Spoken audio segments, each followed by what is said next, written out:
বিধানসভার খবর সমান নজর।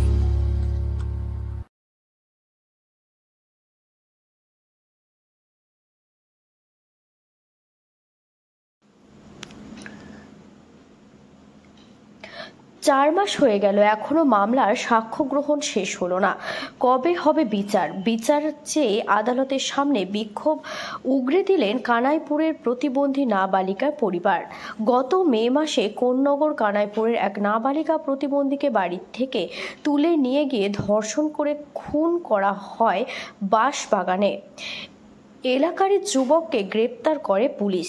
এই ঘটনায় শ্রীরামপুরের সাংসদ কল্যাণ বন্দ্যোপাধ্যায় গত 2রা জুন শ্রীরামপুর আদালতে সরকার পক্ষের আইনজীবী হিসেবে সওয়াল করেন। নাবালিকার পরিবারের পাশে দাঁড়িয়ে তিনি বলেছেন, মামলা দ্রুত নিষ্পত্তি হবে, 2 মাসের মধ্যে সাক্ষ্য গ্রহণ শেষ হবে এবং 6 মাসের মধ্যে মামলার নিষ্পত্তি করা হবে।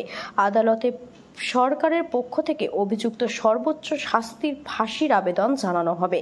মৃতার পরিবারের অভিযোগ, 4 মাস আক্রান্ত, এখনো পর্যন্ত মামলা কি কোনো জায়গায় দাঁড়িয়ে রয়েছে তারা জানতে পারছেন না। আজ আদালতে এসে তারা খুব দেখান অভিযুক্তের দাবি করেন।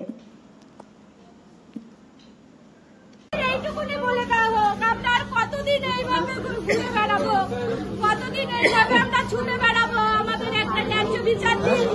আমাদের প্রতিবন্ধী মেয়েদের কি দোষ ছিল? ওর কি দোষ ছিল? ও কিছু দিচ্ছে না। মেন কথা, আমরা গরিব বলে তার জন্য যে আমি টাকা পয়সা নেই, কেস লড়তে পারবে না, এর জন্য কোনো মানে ন্যায়ই নেই। বিচার হচ্ছে না, এই কোর্টে কেন বিচার হচ্ছে না? এই কোর্টে বিচার নিয়ে কেন এত ঘোরানো হচ্ছে? সব কোর্টে তো ন্যায্য বিচার পেয়ে যাচ্ছে, তাহলে এই কোর্টে কেন বিচারটা তো করে দিন। আজকে ডেট আছে নাকি? হ্যাঁ, আজকে ডেট আছে, আজকে ডেট আছে, আজকে কোর্টে আমাদের বিচার শোনা। আমরা কি ন্যায্য বিচার পাবো কিনা পাবো না, এটা জানিয়ে দিই যে আমরা বিচার পাবো না, তাহলে আমরা